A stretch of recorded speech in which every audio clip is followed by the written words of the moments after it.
7th news है, Lord Jagannath रथ यात्रा। अब इसको थोड़ा ध्यान से सुनिएगा दोस्तों, ये स्टार्ट कब हुई है? 27 जून को स्टार्ट हुई है, 8 जुलाई तक चलेगी, ठीक है।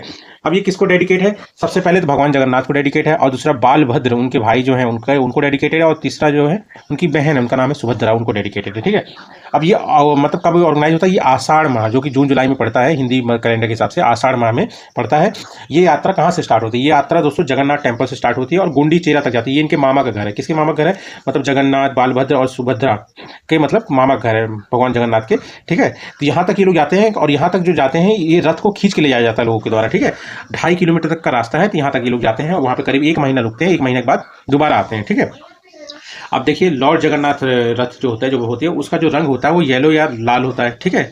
और इसको बोला जाता है, जो मतलब जगन्नाथ भगवान के रथ है उसको बोला जाता है नंदी घोष या गरुड़ ध्वज, ठीक है। उसके बाद उनके जो भाई बलराम जी हैं उनके रथ को बोला जाता है ताल ध्वज, ठीक है। क्या बोला जाता है?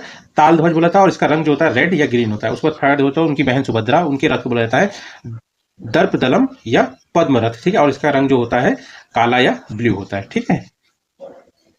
इसके बाद आता है दोस्तों बहुधा यात्रा, जो मैं आपको बताया था 1 महीना अपने मामा के यहाँ रहने के बाद ये फिर से वापस जाते हैं, इनके रथ को वापस ले जाया जाता है, तो उस यात्रा को बोला जाता है बहुधा यात्रा, ठीक है।